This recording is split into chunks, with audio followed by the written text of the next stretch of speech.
paz do Senhor. Nós podemos iniciar nossa noite, nosso culto? Meus irmãos, primeiramente, eu quero desejar a todas as mamães um feliz Dia das Mães, que o Senhor continue grandemente dando sabedoria para vocês. Eu sei que não é fácil ser mãe, mas o Senhor tem nos capacitado a cada dia, né?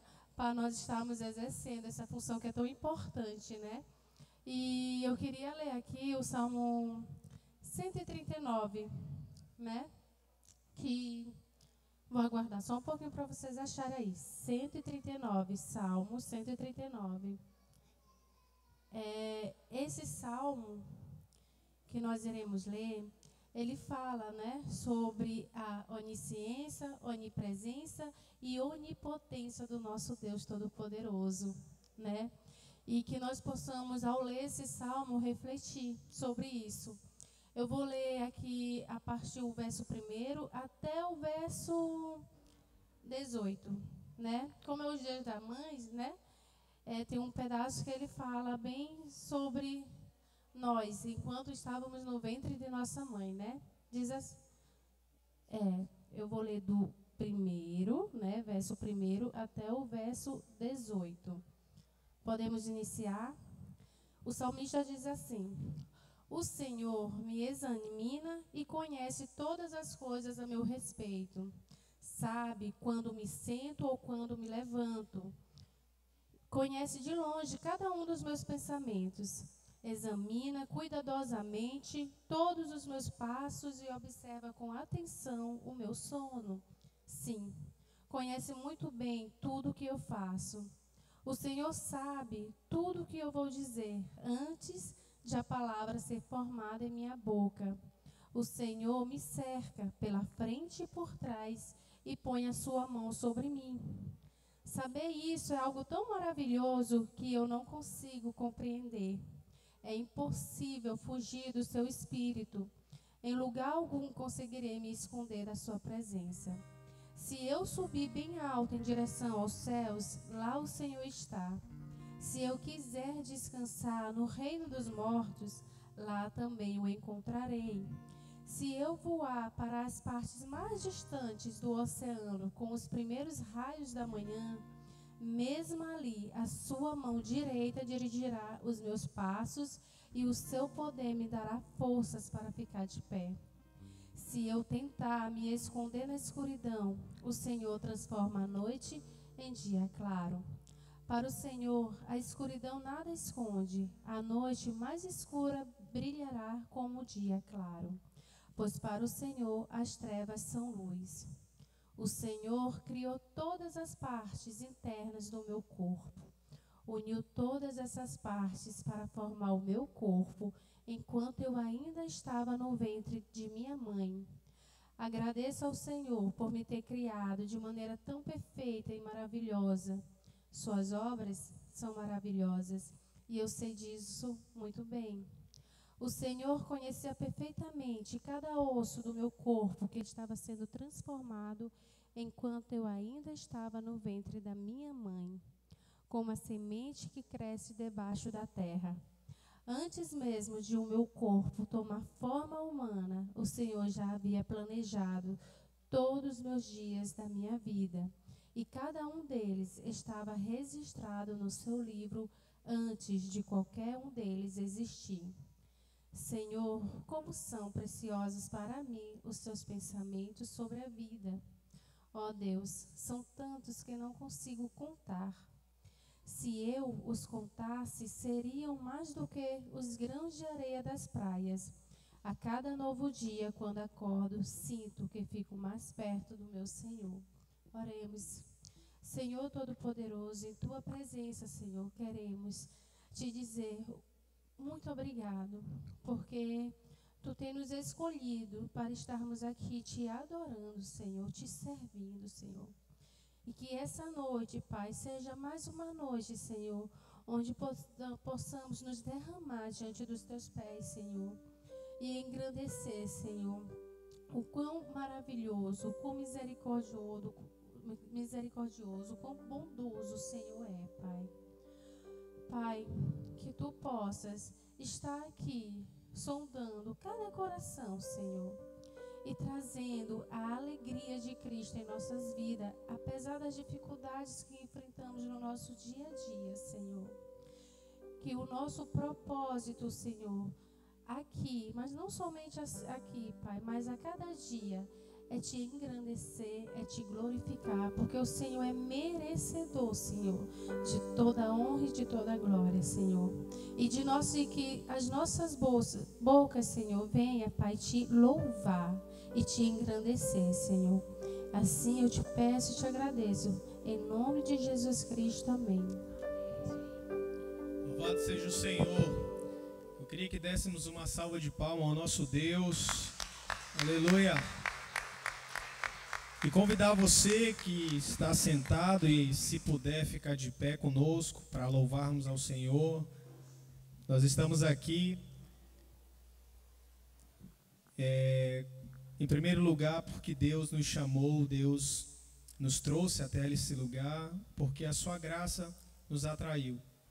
E em nome de Jesus, se existe alguém nessa noite que a graça do Senhor ainda não alcançou, ainda não o constrangeu, eu oro para que nessa noite aconteça, amém?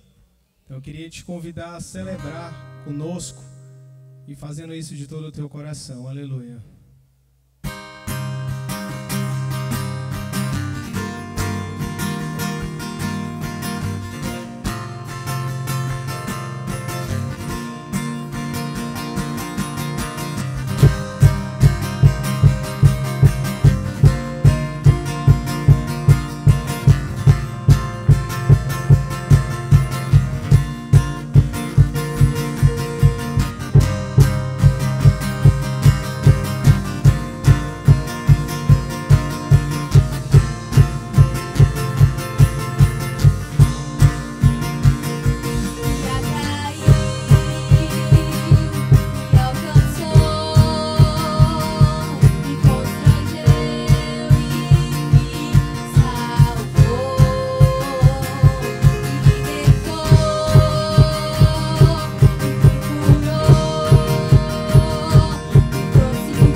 O Senhor é o meu pastor, sei que nada me faltará, tua bênção estará.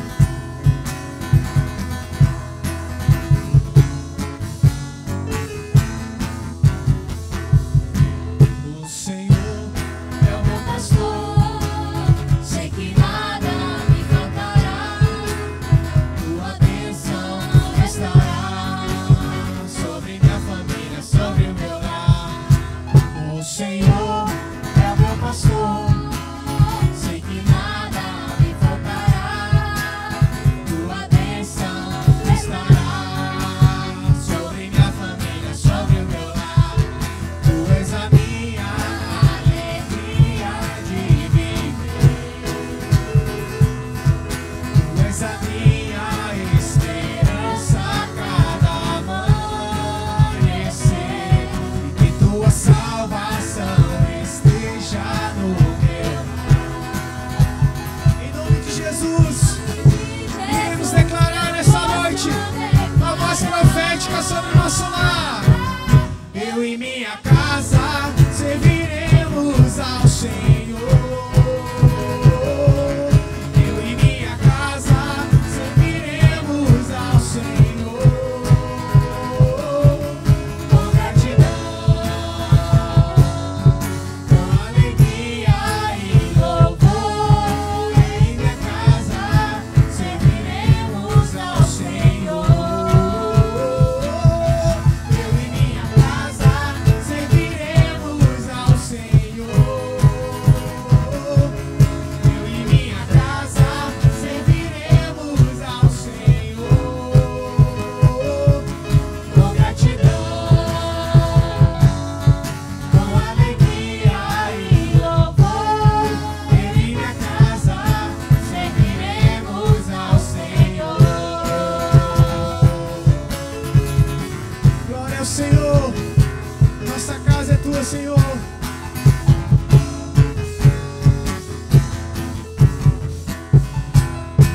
Aleluia.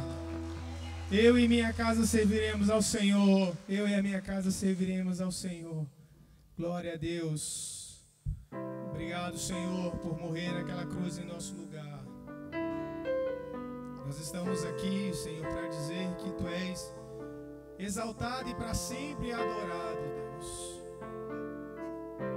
Em nome de Jesus, o Senhor vive e reina para sempre, Deus. Nós adoramos um Deus que é vivo. Adoramos o Senhor que está nesse lugar. Adoramos o Senhor que está com seus olhos sobre a sua igreja. Eu creio em nome de Jesus que se você abrir o coração, eu creio em nome de Jesus que se você quebrantar-se diante de Deus, uma coisa vai acontecer. Você sentirá a presença do Senhor no seu mover, porque isso é bíblico. A Bíblia do Senhor nos ensina, a palavra do Senhor nos ensina que Deus não rejeita um coração quebrantado. Deus não rejeita um coração contrito. Deus não rejeita alguém que se derrama aos seus pés. E você veio para cá nessa noite fazer isso. Eu creio nisso. Eu creio que você não veio para cá para me ouvir. Eu creio que você não veio para cá simplesmente porque não tinha nada para fazer. Eu creio que você veio para cá porque entende que nesse lugar há a presença de Deus. Eu creio que você veio para cá porque entende que a palavra do Senhor, aquela que construiu e criou todas as coisas, aquela que uma vez soprada em nossa direção nos faz ter vida novamente, nos faz ressuscitar. A palavra do Senhor que não volta vazia, a palavra do Senhor que muda todas as coisas. Eu creio que você entende que essa palavra ela será lançada nessa noite. Ela é real nessa noite e ela é o próprio Cristo, o Verbo de Deus. Por isso eu te convido, eu te chamo para louvar o Senhor com todo o teu coração. Para você fechar os teus olhos e dar a Ele a tua melhor canção, a tua melhor adoração. Aleluia, Senhor.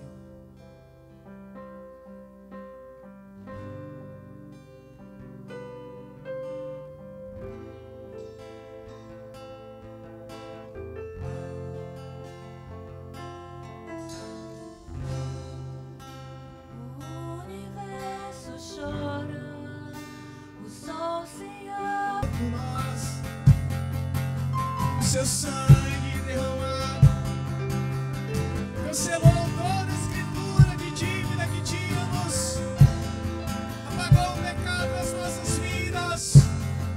Somente Ele é digno de toda a honra e toda a glória. Somente Ele deve ser exaltado e adorado em nossas vidas. Somente o Filho de Deus, que tem a palavra da vida.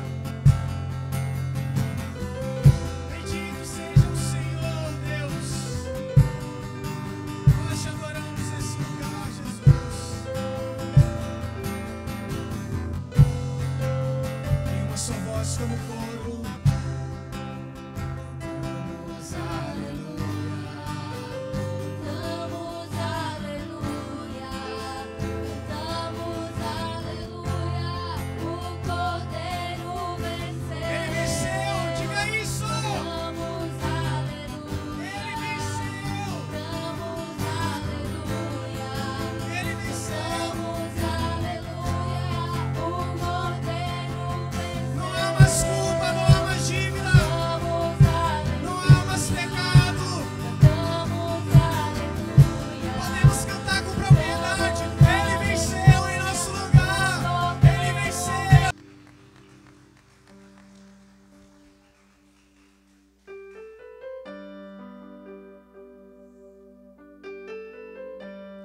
Especial, Dia das Mães.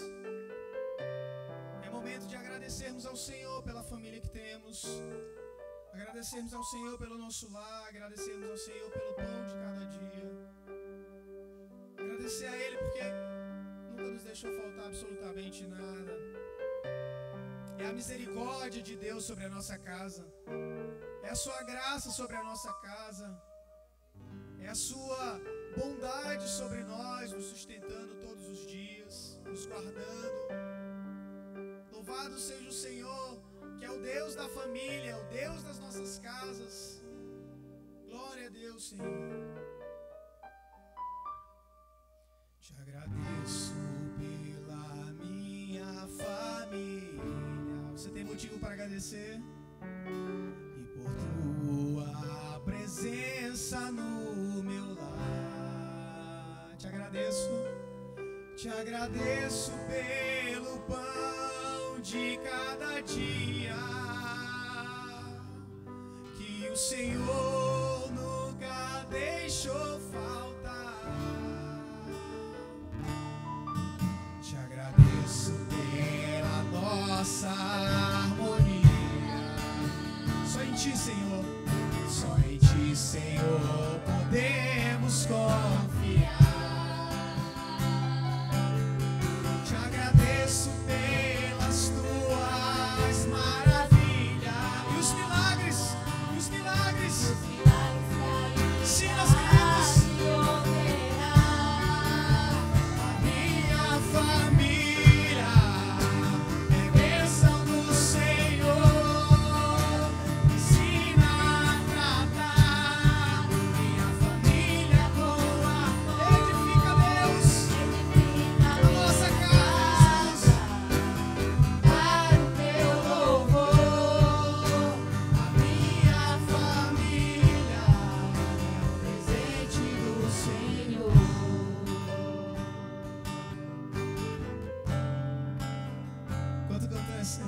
Ore a Deus, coloque a tua casa em oração.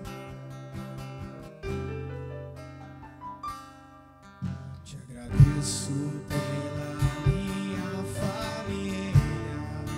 Enxergue todos aqui louvando ao Senhor.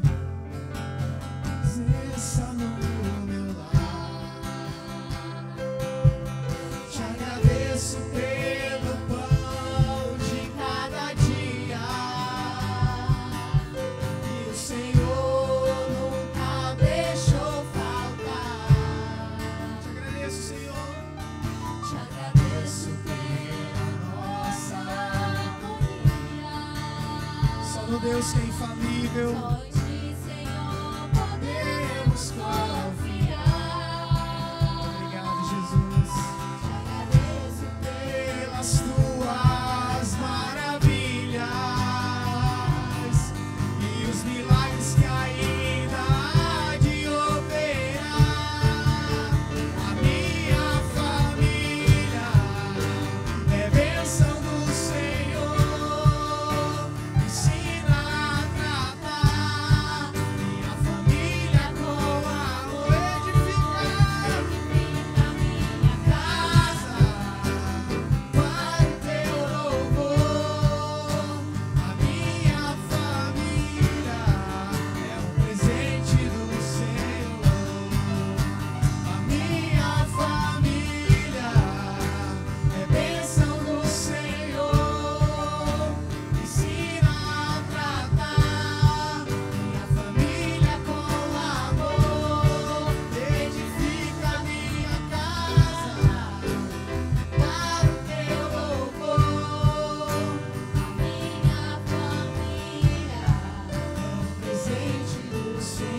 Oh, Senhor, nós colocamos as nossas famílias em Tuas mãos, Senhor. Colocamos a nossa casa em Tuas mãos. Colocamos o nosso casamento em Tuas mãos. Colocamos os nossos filhos em Tuas mãos. Colocamos os nossos entes queridos em Tuas mãos. Aqueles que estão enfermos em Tuas mãos. Colocamos, Senhor, a vida deles em nome de Jesus, Pai. Para que nós sejamos uma família do Senhor. Para que a Tua palavra nos governe, para que a Tua palavra nos sustente. Para que a Tua presença esteja em nosso lar todos os dias. Para que o Senhor venha e nos faça habitar em família, cujo fundamento é a Tua palavra. Em nome de Jesus, que o Senhor derrame sobre a nossa casa a Tua presença, a Tua graça, a Tua unção, o Teu renovo. Em nome de Jesus, porque só em Ti podemos confiar. Só em Ti podemos confiar na Tua palavra, o Deus infalível, o Deus perfeito, o Deus fiel. Pai, em nome de Jesus, Te apresentamos os nossos familiares que talvez não Te conhecem. Te colocamos, Senhor, a esposa, o marido, o filho, que não estão aqui porque ainda entendem que no mundo existe algo melhor. Mas enquanto nós estamos aqui nesse lugar, nós estamos tramando um plano espiritual sobre a vida deles, para que a Tua graça os alcance aonde eles estiverem, para que o Evangelho, Senhor, possa alcançá-los, para que os seus olhos se abram, para que os seus corações sejam quebrantados, para que a mente seja desperta, para que em nome de Jesus eles digam: Tu és o Deus Todo-Poderoso, o único Deus Salvador, em Ti eu confio. Pai, em nome de Jesus nós nos colocamos diante de Ti. E como nós cantamos os milagres que ainda irão ser operados em nossa casa, nós estaremos nesse dia profetizando, Senhor, que ano que vem, no dia da família, Ele estará nesse lugar. Em nome de Jesus, eles estarão nesse lugar.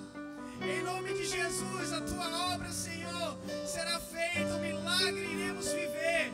O milagre iremos viver, Senhor, de ver a Tua mão os alcançando, de ver o Senhor resgatando, de ver o Senhor tratando, quebrantando em nome de Jesus e sendo alcançados.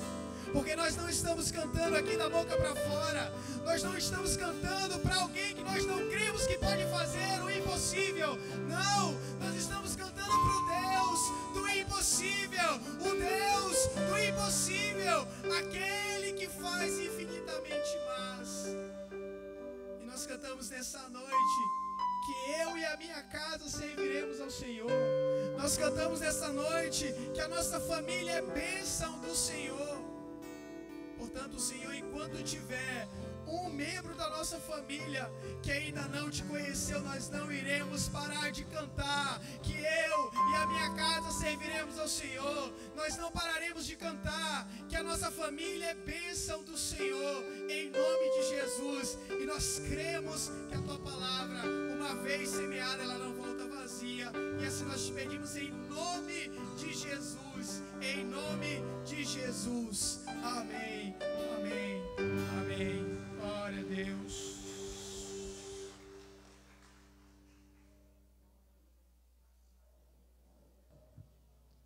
Para o texto da oferta, a gente vai ler Lucas, capítulo 22, dos versos 7 ao 13. Lucas, capítulo 22, tá? É um texto que fala sobre a última ceia, né, que Jesus realizou com seus discípulos aqui, quando Ele estava aqui, né? Então, Lucas, capítulo 22, versos de 7 a 13, tá? Diz assim: Finalmente chegou o dia dos pães sem fermento, no qual deveria ser sacrificado o cordeiro pascual. Jesus enviou Pedro e João dizendo: vão preparar a refeição de Páscoa. Onde queres que a preparamos? Perguntaram eles. Ele respondeu: ao entrarem na cidade, vocês encontrarão um homem carregando um pote de água. Sigam-no até a casa em que ele entrar e digam ao dono da casa: o mestre pergunta, onde é o salão de hóspedes no qual poderei comer a Páscoa com os meus discípulos? Ele lhes mostrará uma ampla sala no andar superior, toda mobiliada. Façam ali os preparativos. Eles saíram e encontraram tudo como Jesus lhe tinha dito. Então prepararam a Páscoa, tá? Amém. Então esse texto aqui fala de como Jesus e os discípulos, eles obtiveram, né, o lugar que eles passaram, né, a última ceia. Uma história bastante semelhante acontece alguns dias antes desse episódio aqui, quando Jesus pede para os seus discípulos irem até a cidade, né, e conseguirem um jumentinho, né, o jumentinho ao qual ele entrou na cidade de Jerusalém. Aqui tanto a casa, né, quanto o jumentinho, né, foi cedida, foi ofertada, né, para Jesus Cristo, né, muito provavelmente porque essas pessoas, elas conheciam, né, Jesus Cristo, e conheciam ali os seus discípulos e sabia, né, o que Jesus Cristo realizara. Mas falando especificamente da casa, né, ela foi a sede da igreja primitiva, né, essa casa onde foi realizada a última ceia. Ali serviu de abrigo também, né, para os discípulos, né, de refúgio, né, e etc, né. Então, esse lugar, ele foi bastante importante, né, para os discípulos, e naquele momento, né, bastante necessário. Embora, né, a igreja, né, a igreja primitiva não era o lugar, né, e sim as pessoas, tá? Então, por que eu estou falando isso, né? Então, nesse momento, né, do nosso culto, a gente está aqui na quadra, né, exatamente porque o nosso lugar de adoração, né, assim como o lugar deles de adoração, nosso lugar, né, está passando por reforma, né? E a gente está aqui, né, nessa quadra que também nos foi cedida, né? Glórias a Deus, né?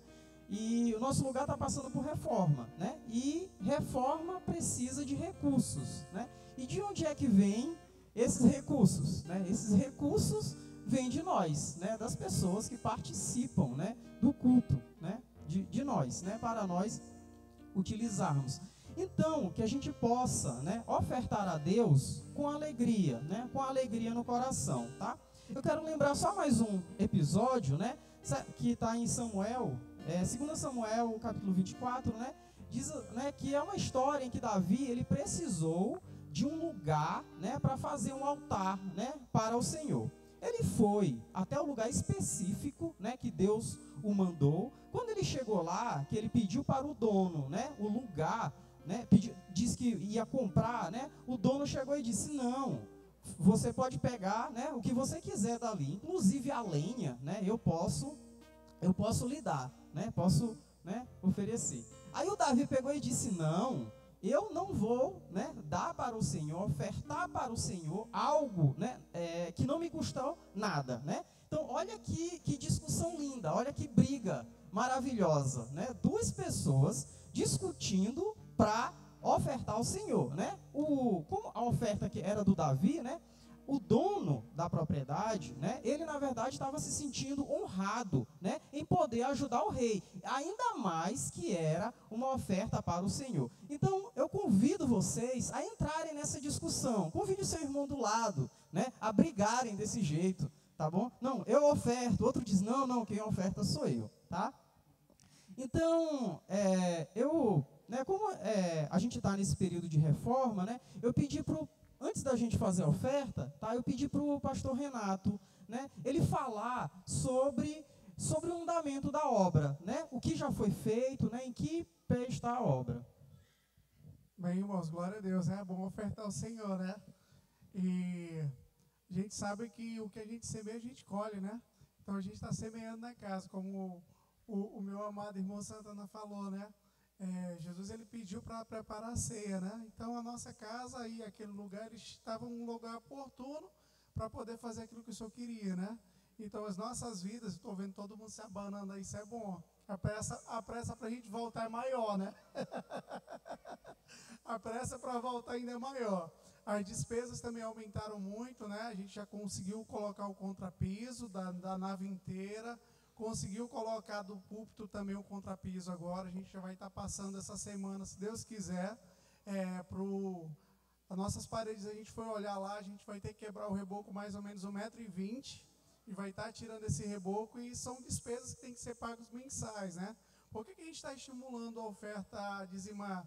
A Bíblia diz que quando houver necessidade, né, Deus levanta pessoas para suprir necessidades, né? E eu louvo a Deus, como eu falei na minha célula, eu louvo a Deus pela igreja, que todas as vezes que houveram necessidades, tanto para ajudar algum irmão ou para alguma oferta, sempre foram supridas, né? E eu louvo a Deus pela igreja que nós temos, né? Pois os irmãos são generosos naquilo que fazem, né? Então, que nós possamos ofertar, que logo, logo nós voltaremos para lá. E de acordo com o andar da carruagem, né, dessa semana, como tem o ditado que diz, né, provavelmente o culto será lá, mas tudo vai indicar do procedimento da obra, né? Então, louvo a Deus pela vida de todos vocês. Nós podemos juntos, né, contribuir para essa grande obra. E na semana que vem, se Deus quiser, nós não vamos estar mais assim, nós vamos estar assim, né? Poder pular, poder louvar, poder dançar, né? Mas Deus é bom em todos os seus feitos. Vamos ofertar ao Senhor. Amém? Vamos ficar de pé. Glória a Deus.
vida, Senhor Deus. Obrigado, Senhor Deus, pela disposição, Senhor, no coração, Senhor, e a alegria, Senhor, com que as pessoas, a gente, Senhor, tem de ofertar em Tua casa, Pai. Obrigado, Senhor, por Tu sempre ter suprido, Senhor, as nossas necessidades. Queridos, eu quero dar o aviso no nosso jantar do Dia dos Namorados. Vai ser no dia 14 de junho, tá bom? Na churrascaria Sal e Brasa. Pedir para você que já efetuou a sua primeira parcela, que efetue a segunda, que venceu ontem, dia 10, porque senão nós vamos repassar a sua vaga. Estou brincando, irmãos. Mas vamos estar conosco aí, honrando cada mês, né?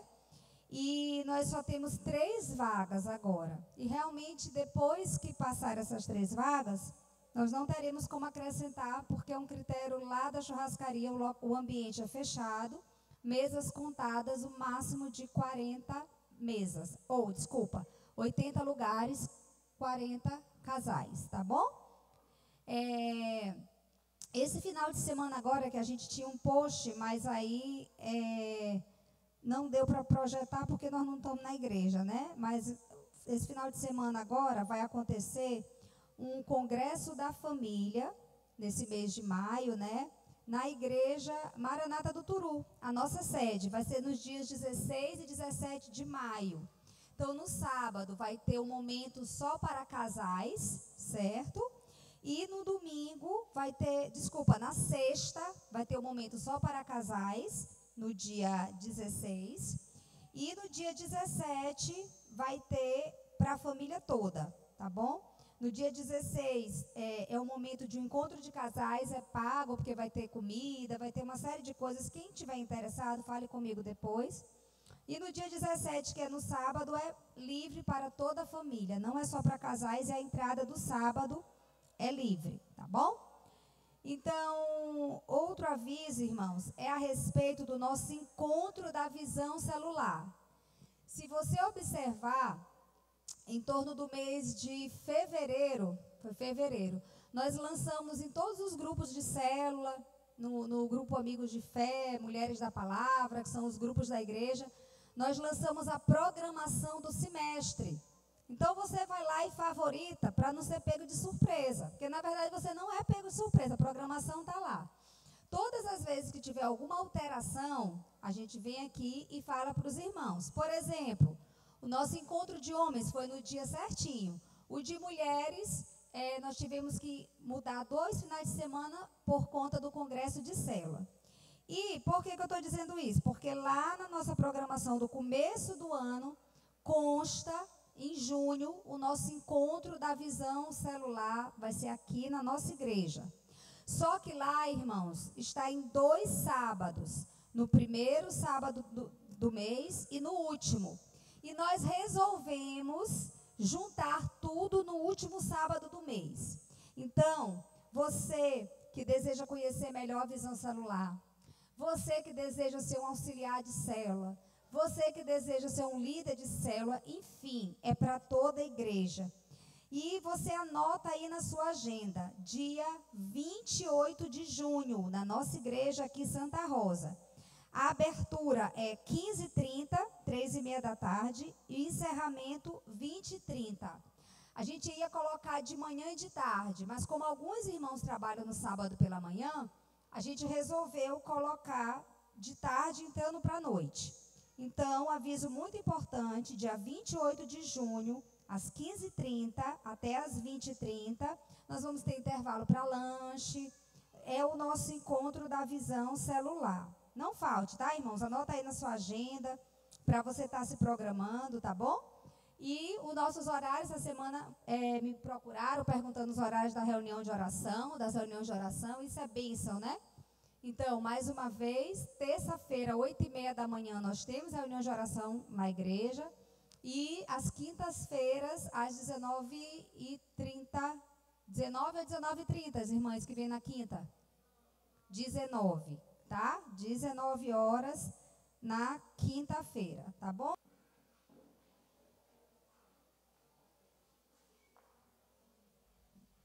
Boa noite, amados irmãos. Eis a nossa peça do Dia das Mães para vocês, tá? Nesse dia especial, onde celebramos a vida de cada mamãe, vamos tirar importantes lições das Escrituras para que elas possam nos inspirar. Mães fortalecidas na palavra de Deus compreendem que os filhos são bênçãos do Senhor.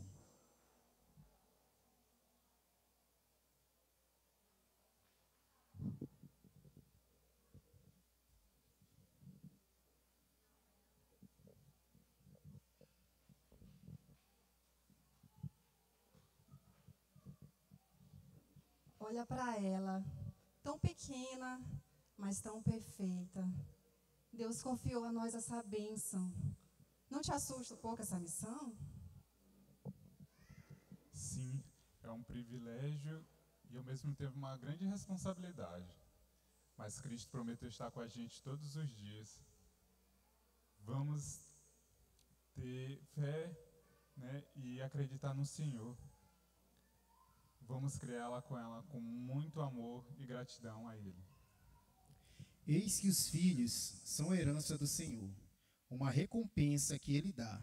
Salmo 127, 3. Mães fortalecidas na palavra de Deus enfrentam as dificuldades com esperança e com fé.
Mães fortalecidas na palavra de Deus ensinam seus filhos no caminho do Senhor.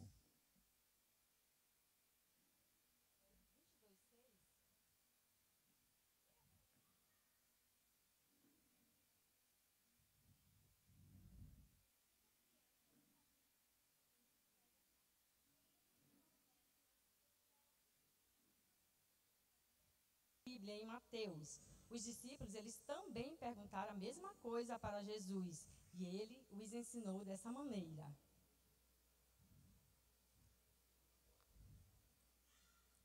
Pai nosso que estás no céu, santificado seja o teu nome. Venha o teu reino. Seja feita a tua vontade, assim na terra como no céu. Dá-nos hoje o pão de cada dia. Perdoa as nossas dívidas, assim como perdoamos aos nossos devedores. E não nos deixeis cair em tentação, mas livrai-nos do mal. Porque teu é o reino, o poder e a glória para sempre. Amém. As mães têm o privilégio de plantar sementes de fé no coração de seus filhos, confiando que elas crescerão e darão frutos eternos.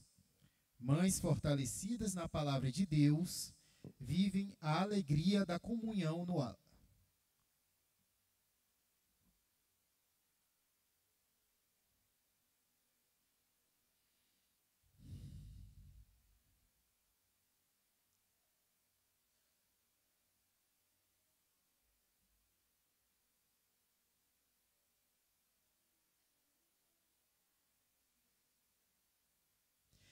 A comunhão no lar é um reflexo do amor de Deus. Um lar unido é um testemunho vivo de sua graça. Regozijai-vos sempre, orai sem cessar. Em tudo dai graça, pois esta é a vontade de Deus em Cristo Jesus para convosco. 1 Tessalonicenses 5, versículos 16 a 18. Que cada mãe aqui presente se lembre de que ela é uma escolhida de Deus para espalhar o amor, esperança e fé. Celebremos hoje as mães, que são uma doce esperança do amor divino entre nós. Obrigado. Então, meus queridos irmãos, sejam todos bem-vindos, aqueles que nos visitam nessa noite, para o nosso segundo domingo do nosso mês da família. E eu quero convidar você, mesmo assentado, mas em reverência à palavra do Senhor, a abrir a tua Bíblia em Romanos capítulo 12. O verso é apenas o verso de número 16. Romanos capítulo 12, verso de número 16. Nós iremos ver nessa noite sobre a família unida. E quando a família está unida, a harmonia está presente. Eu acredito que todos nós precisamos de harmonia na nossa casa.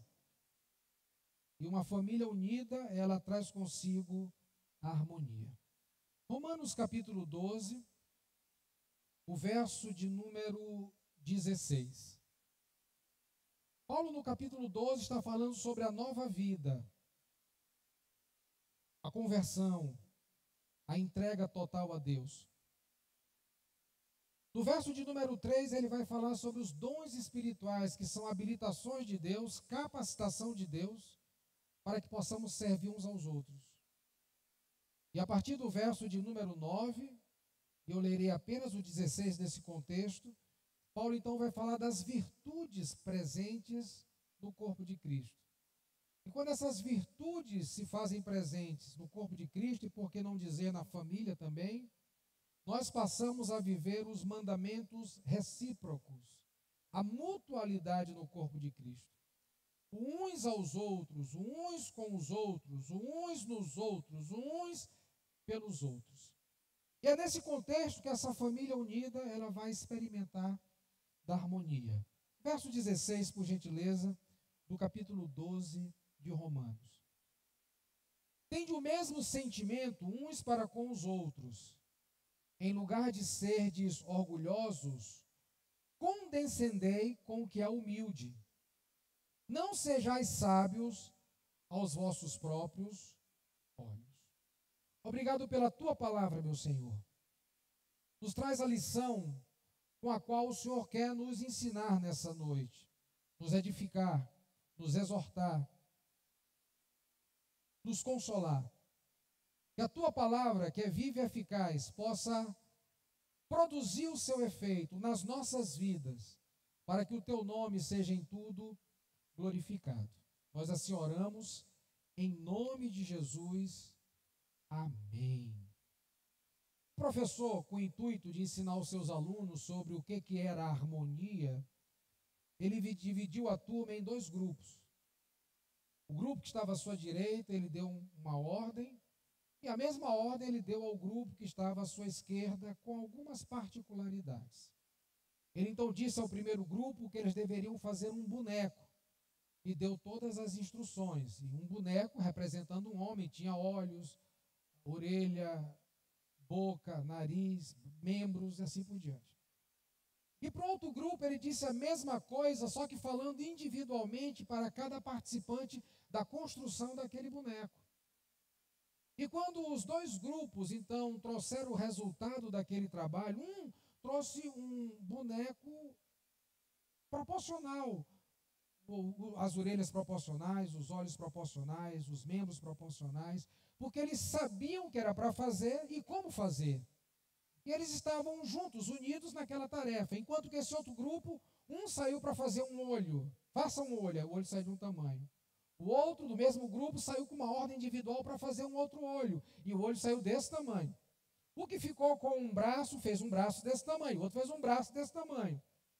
E a moral da história é que aquele professor mostrou que não basta apenas estarmos no mesmo lugar, sob as mesmas ordens, mas precisamos entender exatamente o que se quer, qual a demanda, para que possamos viver em harmonia. No grupo 1 estava um boneco perfeitamente dimensionado, nas suas devidas proporções, enquanto de outro lado estava um boneco completamente disforme. E por vezes é assim que a nossa família está caminhando. Estamos no mesmo lugar, mas talvez estamos disformes. Ou podemos estar no mesmo lugar, vivendo em perfeita harmonia. A nova vida em Jesus, ela traz consigo consequências para a vida relacional. E aqui no capítulo 12, verso 1, Paulo diz que pelas misericórdias do Senhor, nós nos entregamos a Ele em total adoração, entregamos o nosso corpo como sacrifício vivo, a adoração, o que vai refletir numa vida de serviço, numa vida uns aos outros, uns pelos outros, uns para os outros, por causa de um pensamento transformado pelo Espírito Santo de Deus. É isso que Paulo fala no verso 1, quando ele diz que nós devemos, pelas misericórdias do Senhor, apresentar o nosso corpo por sacrifício vivo, santo e agradável, que é o nosso culto racional. E no verso 2 ele diz: não vos conformeis com esse século, mas transformai-vos pela renovação da vossa mente. Porque somente uma mente renovada é uma mente cheia e controlada pela palavra de Deus. E esse serviço, ele se dará pela capacitação do Espírito Santo, que nos é derramado, trazendo dons para que sirvamos uns aos outros. Dons para que possamos servir ao corpo de Cristo, dons que se manifestam na vida relacional, virtudes que vão se manifestar na vida relacional. E quando nós olhamos no capítulo 12, do verso 9 ao verso 21, e nós só lemos o verso 16 desse trecho, Paulo está apresentando aqui como e onde essas virtudes se manifestam. E quando ele então chega no verso 14 ao 16, ele vai destacar algumas virtudes aqui nesses relacionamentos, nos uns para com os outros, para que possamos viver em harmonia, tanto no corpo de Cristo, como no seio familiar. E a pergunta que eu quero fazer nessa noite, trazer duas rápidas lições, é como viver em harmonia. É o que talvez todos nós queremos, é o que talvez todos nós necessitamos, é o que talvez todos nós buscamos, mas a pergunta é, à luz desse versículo, como nós podemos viver em harmonia? Em primeiro lugar, você vive em harmonia quando você exercita a humildade. E aqui no verso de número 16, quando Paulo nos manda ter o mesmo pensamento, ele então contrasta o orgulho com a disposição a uma vida de humildade. Então, se nós quisermos viver harmonia na nossa casa, nos nossos relacionamentos, nas relações entre marido e mulher, entre pais e filhos, entre filhos e pais, entre sogra, nora, genro, nas mais diversas camadas desse ambiente familiar, nós precisamos exercitar humildade o tempo todo. E para viver em unidade, num só pensamento, em harmonia familiar, em harmonia eclesiástica, nós precisamos nos banhar de humildade, nos batizar de humildade, mergulhar no ambiente de humildade. E essa humildade aqui, sugerida pelo apóstolo Paulo, é como de alguém que, estando num humilde posto de serviço, ele não recebe honrarias. Humildade é aquele sujeito que está numa posição de trabalho, num posto de trabalho, num posto de serviço, no qual não existe honras para aquele posto de serviço. E é disso que Paulo está falando quando nos convida a uma vida relacional, quando a harmonia daquele lugar será determinada e estabelecida, se somente se nós nos banharmos de total humildade. E é dessa forma que Paulo está neutralizando o orgulho, a soberba, a vanglória, ou seja, aquele ar de superioridade com relação às demais pessoas. Ele diz, olha, não sejam orgulhosos, mas estejam à disposição para serem humildes, servindo num posto humilde, numa função humilde, onde não há nenhuma honrarias. E é somente dessa forma que poderemos nos identificar com as necessidades dos outros. A igreja romana, a igreja daquela época, ela era formada pela aristocracia, tanto quanto pelos escravos. A igreja romana era formada tanto pelos burgueses quanto pelo proletariado. Ambos estavam no mesmo lugar. E essa casta caía por terra quando dentro da igreja os cristãos entendiam que somente mergulhados, vestidos de humildade, eles poderiam viver os mandamentos recíprocos, deixando a aristocracia de lado, deixando a nobreza de lado e nos relacionando como membros da família da fé.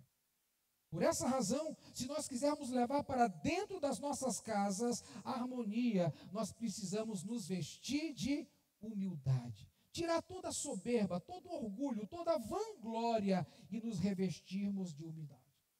Eu vou ilustrar essa situação aqui, contando a seguinte história. Um pastor foi pregar numa igreja, foi convidado para pregar, e naquela igreja ele foi bem recepcionado por um homem, que o recebeu desde o estacionamento, para que ele pudesse estacionar o seu carro de maneira segura, confortável e adequada.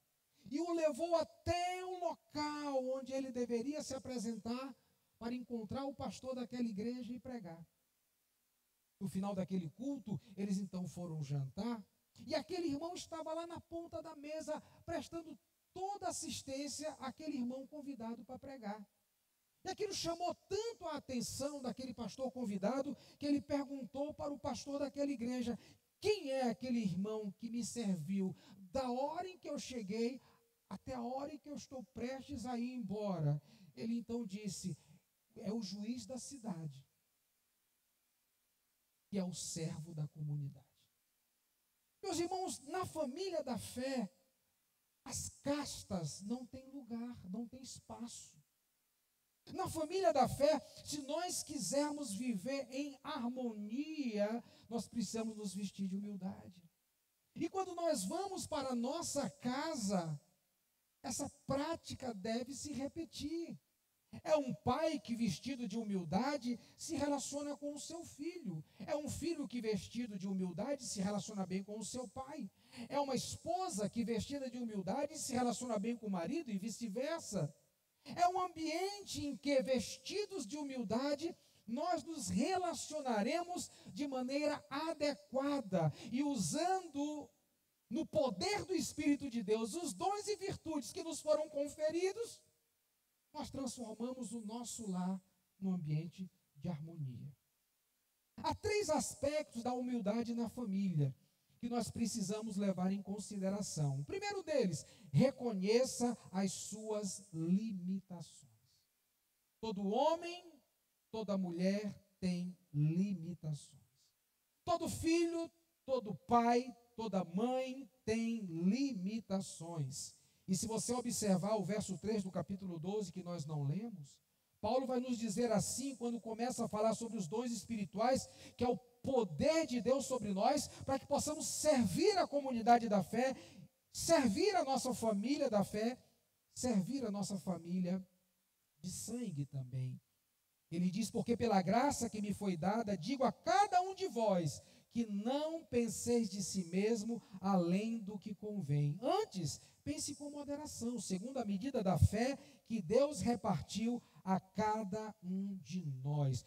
Todos nós precisamos, no ambiente familiar, reconhecer as nossas limitações. Não pense de você além do que convém. Por vezes nós achamos que nós estamos com a bola muito cheia, né? Por vezes nós nos achamos o último biscoito do pacote. Nós nos achamos a última Coca-Cola do deserto. Por vezes nós nos achamos a pessoa indispensável de algum lugar, ou de alguma instituição, ou de alguma situação. Não, irmãos, não pense de você além do que convém, porque todos nós temos limitações. E nós precisamos, se quisermos esse aspecto da humildade, para transformar o nosso lar num ambiente de harmonia, reconhecer as nossas limitações. A capacidade de reconhecer o que não são quando se examinam. É isso que Paulo está nos convidando a fazer aqui em Romanos 12:3. Reconheça o que você não é a partir do momento em que você se examina. Com muita facilidade nós examinamos a vida alheia. Com muita facilidade nós examinamos a vida dos outros. Mas com muita dificuldade nós fazemos isso. Ao passo que isso deveria ser uma máxima na nossa vida. nos examinarmos, nos julgarmos, nos avaliarmos, a fim de reconhecermos as nossas limitações, porque nenhum pai, nenhuma mãe, hoje é o Dia das Mães, por melhor que ela seja, por melhor que esse pai seja, ele nunca será o super-homem, nem tampouco a Mulher Maravilha. Nunca será. Porque eles têm limitações. E se nós quisermos nos revestirmos de humildade, nós devemos pensar no nosso respeito aquilo que convém, e não acima. Segundo aspecto, reconhecer seus erros. Você é pai, você é mãe, você é filho, você é filha, você é sogro, você é sogra, você é genro, você é nora. Não importa. Todos os homens erram, mas nem todos reconhecem seus erros. A palavra fala em Romanos 3,26 que todos pecaram e carecem da glória de Deus. Portanto, não há pai que não peque, não há mãe que não peque, não há filho que não peque. A grande questão é que para vestirmos de humildade, nós precisamos reconhecer que nós temos erros. E aí, quando nós reconhecemos os nossos erros, nós começamos a transformar nossa casa num ambiente harmônico. Porque se nós erramos, nós precisamos confessar os nossos pecados. Uma vez que nós erramos, nós precisamos consertar os nossos caminhos. Esse é o segundo aspecto da humildade. O terceiro é ter um coração ensinável.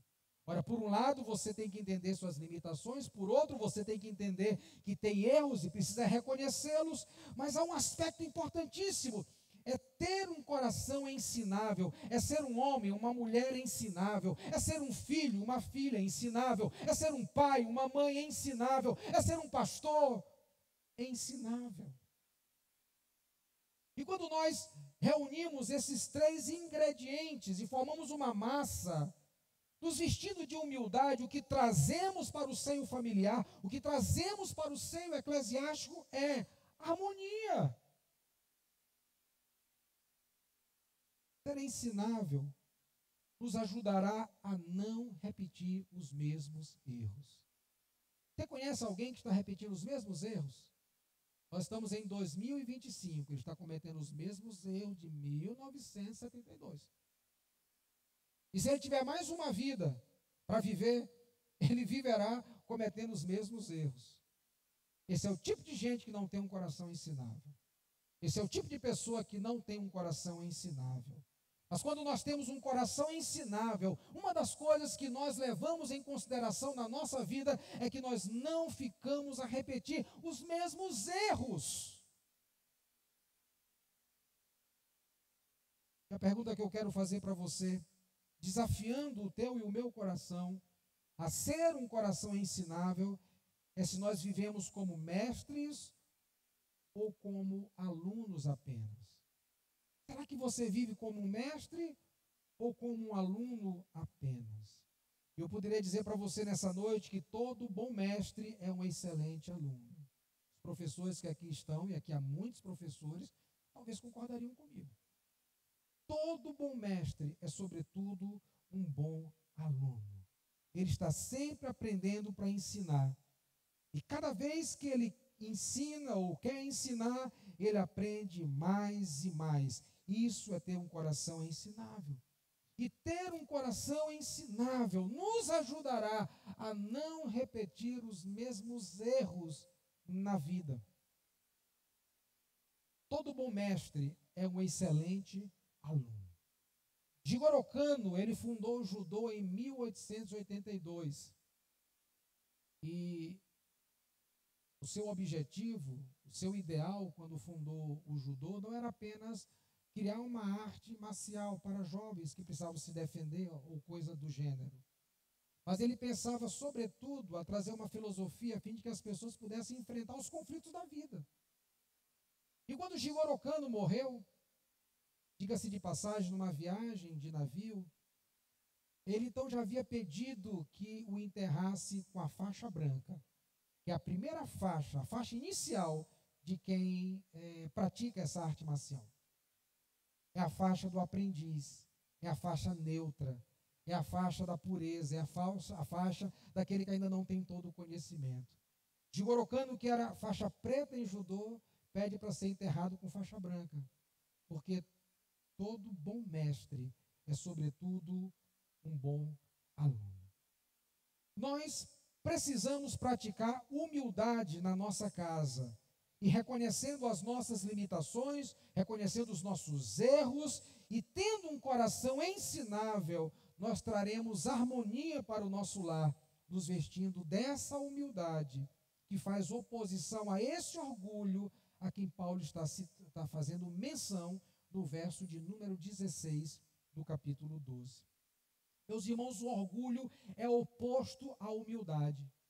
Quando o orgulho entra por uma porta, a humildade sai por outra. Portanto, Paulo está dizendo não ao orgulho e sim à humildade, para que os relacionamentos possam se tornar cada vez mais harmônicos dentro do seio familiar. E dentro desse ponto eu queria fazer uma pergunta para você nessa noite, você que é pai, você que é mãe, você que é filho, você que é genro, você que está inserido num relacionamento familiar, há quantas anda a humildade na sua vida? Se você pudesse dar uma nota de 0 a 10 à humildade na sua vida, qual seria essa nota? E como que essa virtude tem te levado a pensar da mesma forma que as pessoas da tua casa, do seio familiar? Paulo diz, tende o mesmo sentimento, o mesmo pensamento uns com os outros. E se se nós fôssemos ler do verso 9 ao verso de número 15, o pensamento é, temos que ter um amor sem hipocrisia. Será que dentro de uma casa haverá divergência? Será que marido e mulher não pensam que o amor também tem que ser sem hipocrisia? Tem que ser sincero, sincera? Paulo está dizendo, pense a mesma coisa. Paulo está dizendo, pense a mesma coisa sobre o amar cordialmente uns aos outros, o amor fraternal, o amor de irmãos, o amor que honra os outros. Será que numa família pensamos diferente com respeito a essa virtude? Será que numa igreja pensamos diferente com relação a essa virtude? É sobre esses sentimentos, esses pensamentos que Paulo está dizendo que precisa ser igual a todos da comunidade da fé quando pensamos a partir de Cristo. A quantas anda a humildade na sua vida?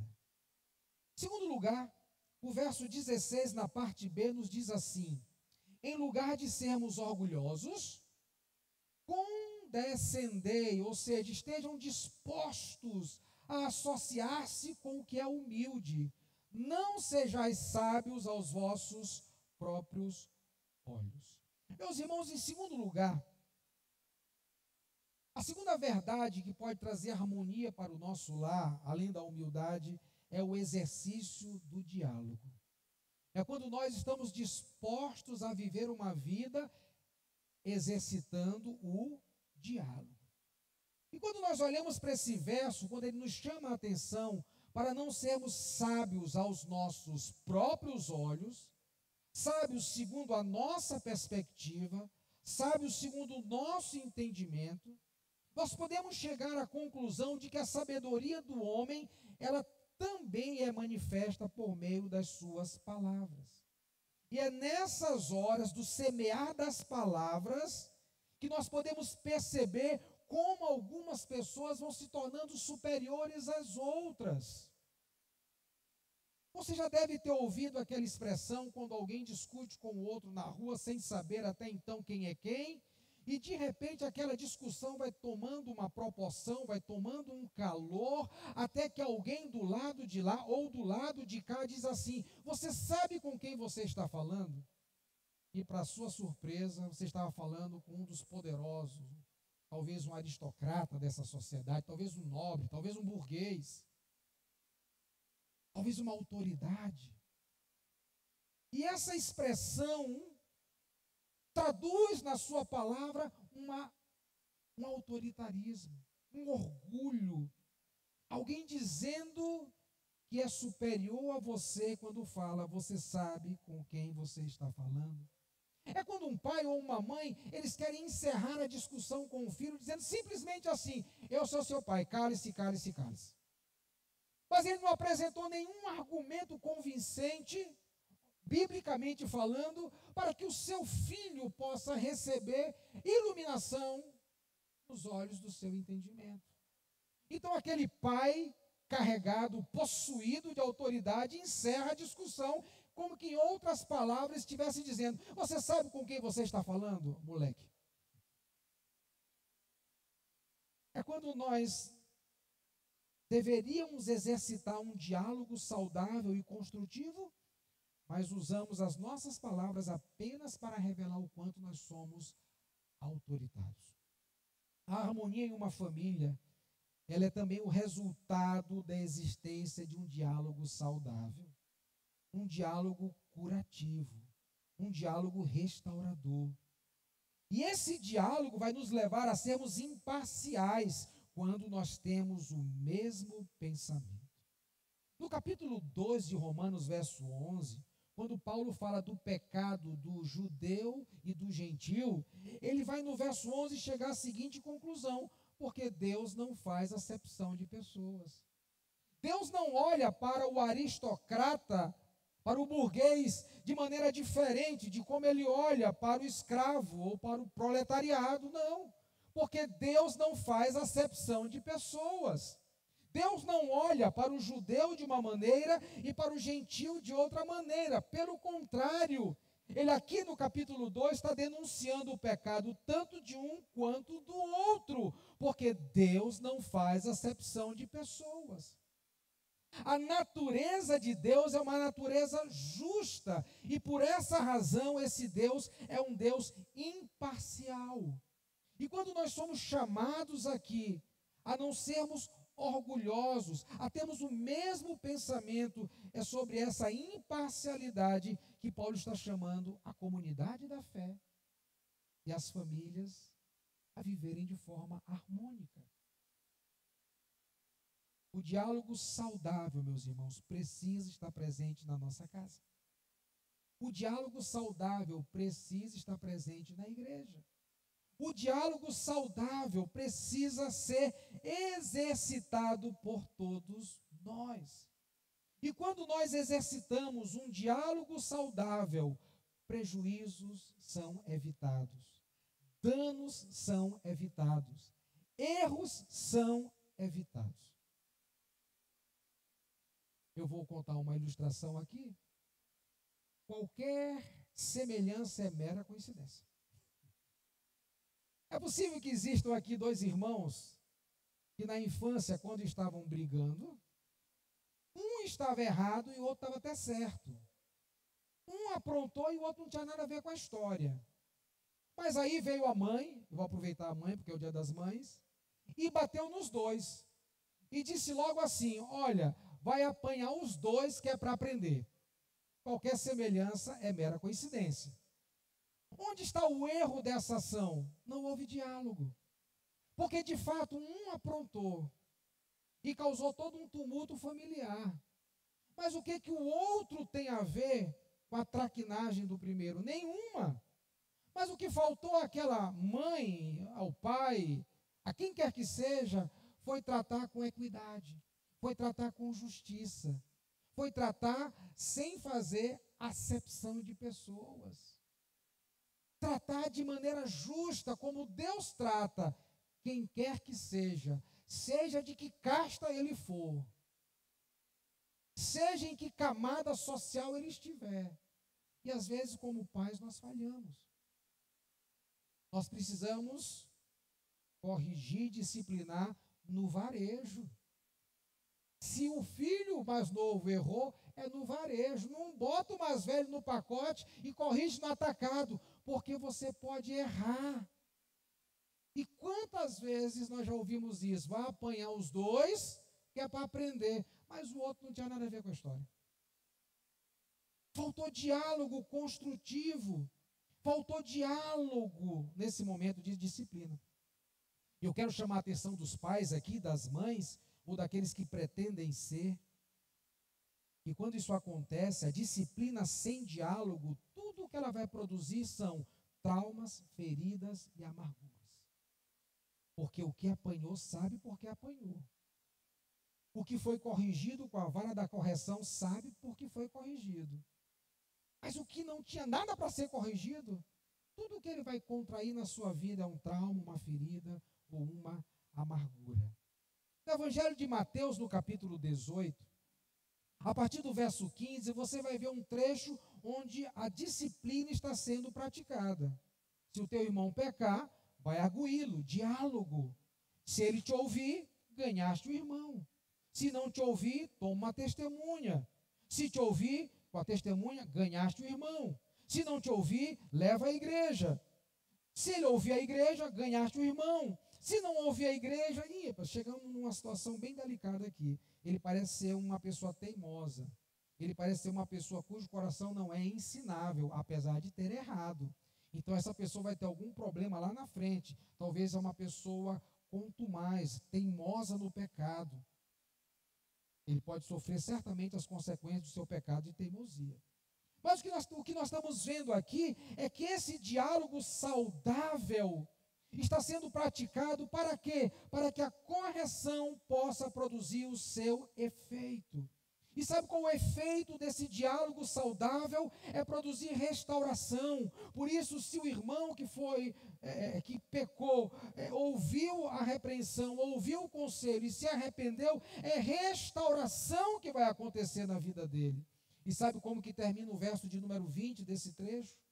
Porque onde estiverem 2 ou 3 reunidos em meu nome, ali eu estou. Deus, Ele está presente num diálogo que produz restauração. Deus está presente na sua casa quando o teu diálogo é um diálogo que produz restauração. Deus está presente na educação que você como pai, você como mãe, produzem em casa um diálogo restaurador. Quando você se propõe a usar a sua língua, o seu diálogo, a sua fala para produzir restauração. É isso que nós estamos vendo aqui. E sabe qual é o gozado de Mateus 18? É que a história que antecede a esse momento de restauração é a parábola da ovelha perdida. Jesus conta primeiro a parábola da ovelha perdida e depois como deve tratar um irmão culpado. E sabe qual é o objetivo de um diálogo? É trazer restauração, harmonia para o nosso lar. Deus está presente em um diálogo com a finalidade de produzir cura, restauração. Tirar as feridas que estão presentes no seio familiar. Meus irmãos, o diálogo saudável, ele é a ferramenta divina para resolver conflitos. Se o diálogo for saudável num casamento, numa relação entre pais e filhos, o que nós iremos produzir? A solução dos conflitos. Os conflitos poderão e serão resolvidos se nós tivermos um diálogo saudável. O teu irmão pecou, vai lá, conversa com ele. Ele não se arrependeu, vai lá com outra pessoa, uma testemunha, conversa com ele. Ele não se arrependeu, vai lá com a igreja, conversa com ele. Esse diálogo saudável é a ferramenta divina para resolver os conflitos. Nós precisamos de humildade, mas precisamos de um diálogo. Precisamos tirar a soberba da nossa mente, da nossa voz, do nosso coração e termos diálogos que são saudáveis. Trabalhe na lista das soluções e não na lista das ofensas. Por vezes, nós estamos trabalhando mais na lista das ofensas, né? O nosso diálogo, ele é ofensivo. Deveríamos trabalhar mais na lista das soluções. Como podemos resolver essas questões na nossa relação, meu bem, meu amor, meu filho, minha filha, minha sogra, meu sogro, minha nora, meu genro. Como nós podemos resolver os conflitos? É somente por meio de diálogos saudáveis. Na de 1 Coríntios, capítulo 14, verso 36, o mesmo escritor de Romanos diz: porque Deus não é Deus de confusão e sim de paz. Então, se nós trabalharmos na lista dos conflitos, a paz vai embora. Se a nossa lista for um diálogo nada saudável, a nossa paz vai embora. Mas se nós trabalharmos na lista das soluções, o Deus de paz vai trazer paz ao teu casamento, vai trazer paz à tua família, vai trazer paz a essa igreja, vai trazer paz às relações interpessoais. Porque Deus não é Deus de confusão, Deus é Deus de paz. A paz precisa entrar na minha casa e na tua casa. A paz precisa entrar no meu relacionamento e no teu relacionamento. A paz precisa entrar na minha família e na sua família. Para que sejamos uma família harmônica, que vive em união, em unidade. O que há na minha casa quando o assunto é diálogo? Será que na sua casa e na minha casa, quando o assunto é diálogo, será que existe gritaria? Palavras ofensivas? Palavras duras? Palavras unilaterais, só eu falo e só você só ouve? O que há na minha e na sua casa quando o assunto é diálogo? Será que você se identificou com alguma dessas situações? Gritaria? Palavras ofensivas? Palavras duras? Palavras unilaterais? Ei, eu falo, você ouve. O que há na minha casa quando o assunto é diálogo? Provérbios 15:1. A resposta branda desvia o furor, mas a palavra dura suscita a ira. Será que na minha casa a palavra branda tem reinado? Já percebeu que quando alguém levanta a voz e o outro levanta mais alto ainda, depois esse aqui levanta mais alto, depois que levanta mais alto, daqui a pouco os vizinhos estão lá para ver o que está acontecendo. O que está acontecendo aí? Mas se um levantar a voz e o outro vier com uma palavra branda, quebra aquele valentão ou aquela valentona. E tem mulher valente, tem mulher paraibana, tem mulher de bigode, nem o diabo pode. Será que a palavra branda tem estado presente na nossa casa? Homens e mulheres, maridos e esposas, pais e filhos. Será que na minha casa tem estado presente Efésios 4:29? Não saia da vossa boca nenhuma palavra torpe, e sim unicamente a que for boa para edificação, conforme a necessidade, e assim transmita a graça aos que ouvem. Será que a minha palavra dentro da minha casa é palavra graciosa? Transmite graça aos que ouvem. É o que eu quero para a minha e para a sua casa. É o que eu quero para esta igreja, palavras que transmitem graça. Quantas palavras graciosas durante o louvor foram ministradas à igreja? Então você pegue todas essas palavras graciosas e ministre na sua casa. Nós cantamos hoje, eu e minha casa serviremos ao Senhor. Que palavra graciosa! Que palavra de esperança, aquele papai, aquela mamãe, aquele filho que ora para que os seus venham para a presença do Senhor. Mas será que essa palavra graciosa nós as transmitimos de segunda a sábado em nossas casas? Paulo aos Efésios está dizendo isso. Não saia da sua boca nenhuma palavra que não edifique, mas sim aquelas que transmitem graça aos que ouvem. Será que a sua esposa tem ouvido palavras graciosas? Será que o seu marido tem ouvido palavras graciosas? Será que os seus pais têm ouvido palavras graciosas? Será que os filhos têm ouvido palavras graciosas? Será que é esse assunto na minha casa que reina quando a matéria é diálogo? Tiago 1,19 diz: sabeis estas coisas, meus amados irmãos, todo homem, pois, seja pronto para ouvir, tardio para falar, tardio para se irar.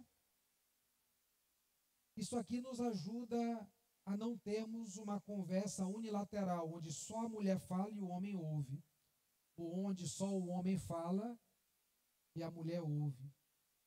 Existe um momento para falar e existe um momento para escutar. Num diálogo é assim: fale você primeiro, querida. Depois eu falo. Pode falar.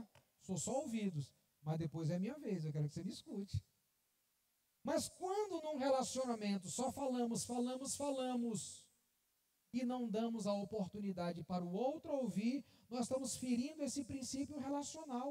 O homem, uma hora, quando eu falo homem e mulher, uma hora vão precisar ouvir alguém, alguma coisa com respeito à sua vida. Faz parte do diálogo. Do contrário, seria um monólogo. E se nós quisermos ter harmonia na nossa casa, é nos vestindo de humildade e exercitando um diálogo saudável. Provérbios 12:18 diz: alguém há cuja tagarelice é como pontas de espada, mas a língua dos sábios é medicina. O tagarela tem na ponta da sua língua uma espada, ele fere. Para que serve uma espada? Para ferir. Mas o sábio, nas suas palavras, ele produz cura. Ele produz restauração. E a pergunta que eu quero fazer para mim e para você nessa noite desafiadora é: de nossa língua tem saído mais espadas ou remédio? A nossa língua tem ferido ou tem curado? A nossa língua é aquela língua que diz assim: eu não te disse, você nunca chegará lá. Ou a nossa língua é remédio e tem dito, em nome de Jesus você vai chegar lá. Ou a nossa língua é espada ao ponto de dizer, você não presta. Ou a nossa língua é remédio ao ponto de dizer, mas eu gosto de você. O que tem sido a nossa língua? Tem sido remédio ou tem sido espada? A nossa língua tem servido mais para ferir os nossos ou para curar os nossos? E por mais interessante e preocupante que seja, na rua nós usamos tanto a língua de forma medicinal, mas dentro de casa, com tanta facilidade, usamos a língua como espada para ferir.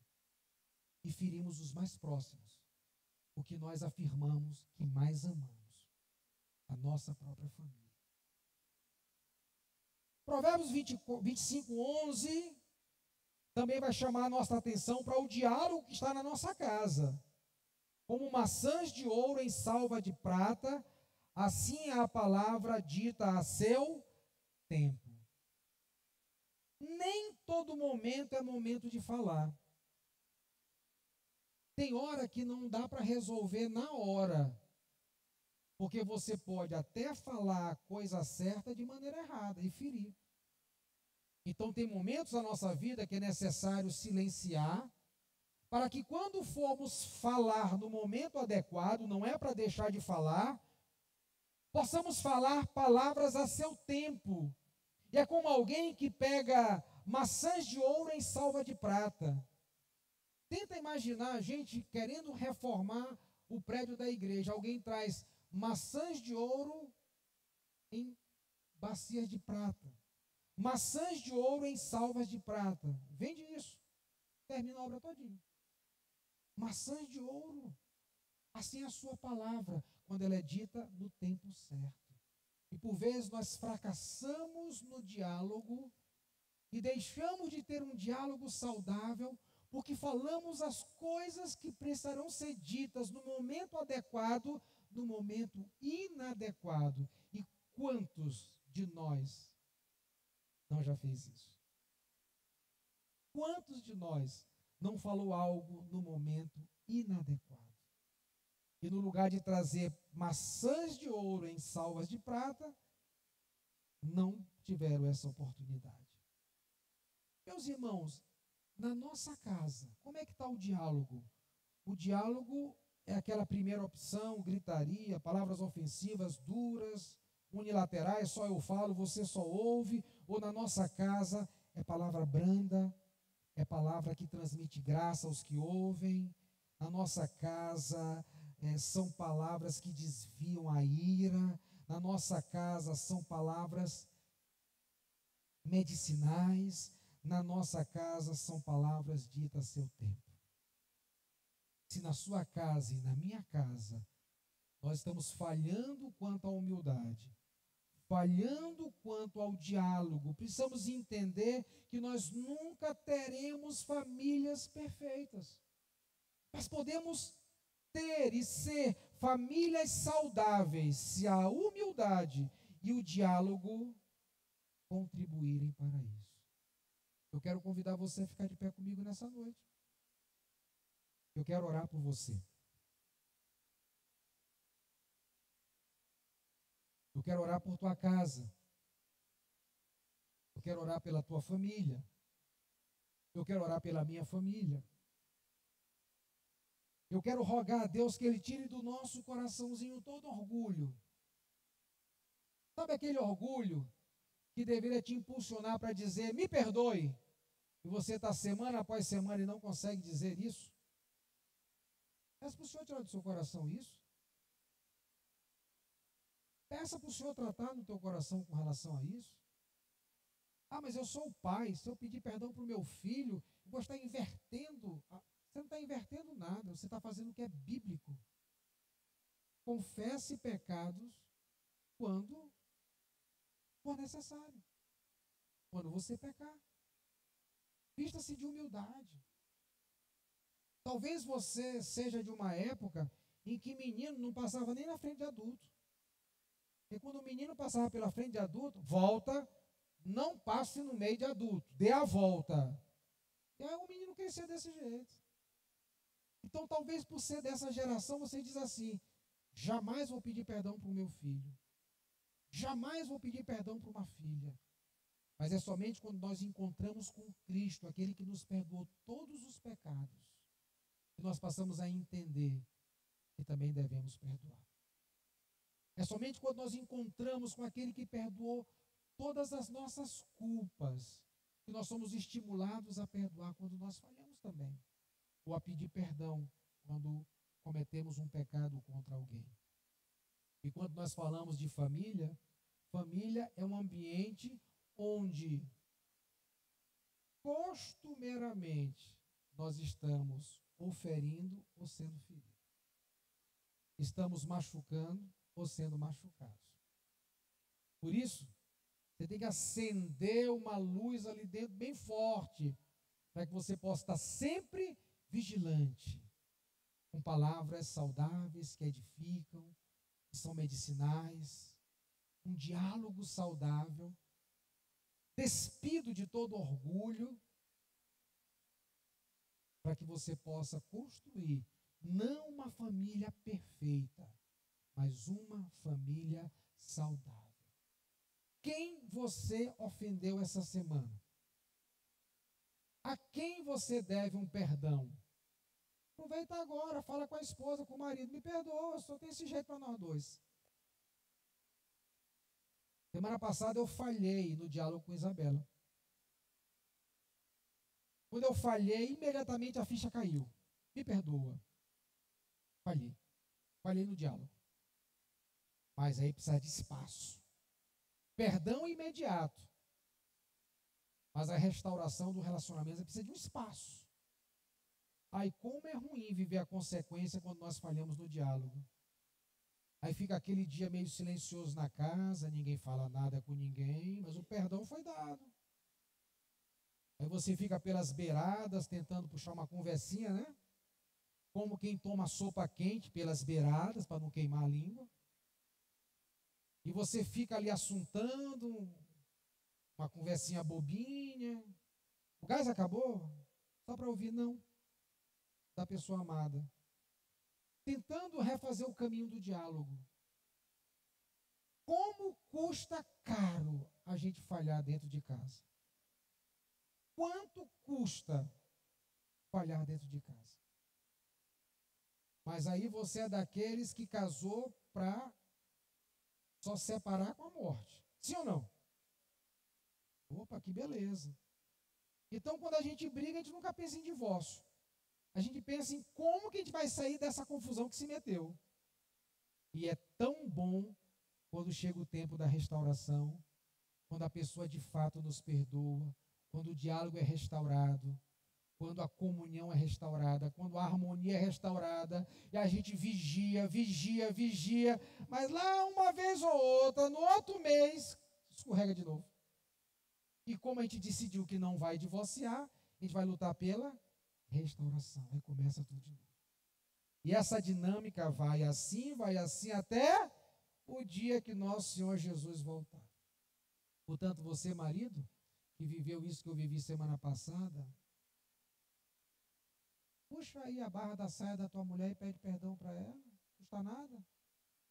Você, esposa, falou uma palavra mais áspera, puxa aí a barra da bainha da calça do teu marido, pede um perdão para ele. Você, filho, você, pai.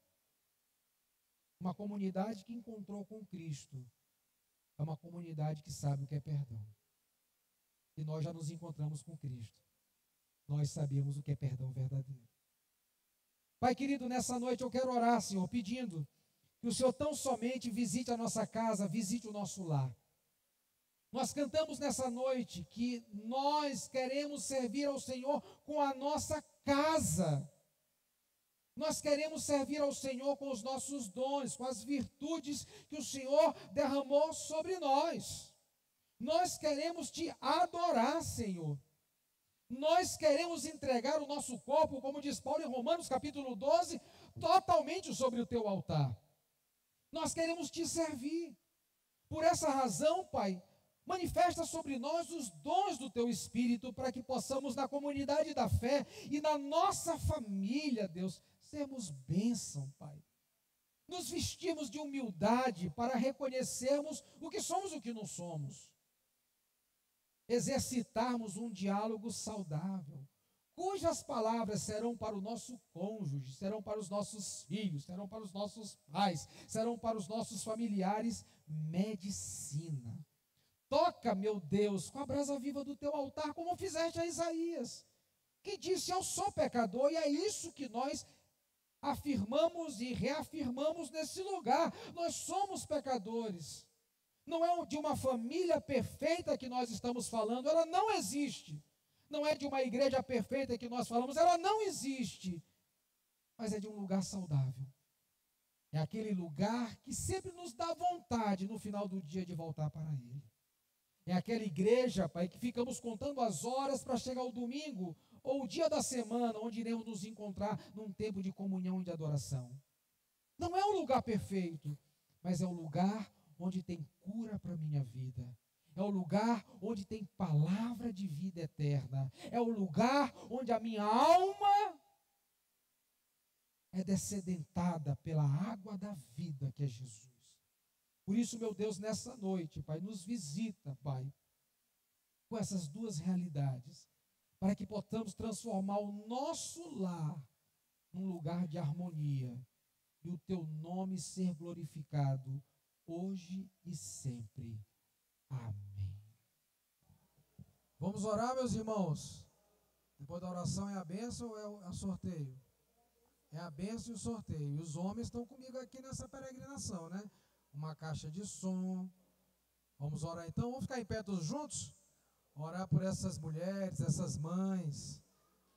Cada uma na sua realidade, no seu desafio. Algumas avós, outras bisavós. Que bênção. Outras mães de primeira viagem. Cada uma no seu tempo.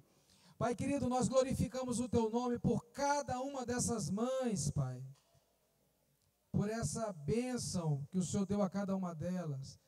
Por elas serem bênção na vida dessa comunidade, na vida de seus filhos. Nós rogamos, Pai, que o Senhor as conserve, Senhor Deus. Que o Senhor seja com elas nessa missão, Pai. Nessa tarefa de educar seus filhos, Pai. Que o Senhor possa derramar da tua graça, Pai, do teu amor, do teu poder, do teu espírito, para que elas possam assim proceder. Nós as abençoamos, Pai, para que elas possam continuar nessa missão que o Senhor mesmo as concedeu. Que a graça, a paz, o amor de Deus, as ricas consolações do Espírito sejam com todos os amados, hoje e sempre. Amém. Amém. Minhas irmãs, ó, vocês vão recebendo aí uma lembrancinha que está ali nas mãos do Daniel. Essa lembrancinha nos foi ofertada pela nossa querida irmã Marise. Cadê Marise? Glória a Deus, minha irmã, pela sua vida. Então, Deus abençoe. E aí as irmãs vão continuar para a gente fazer o sorteio, tá bom?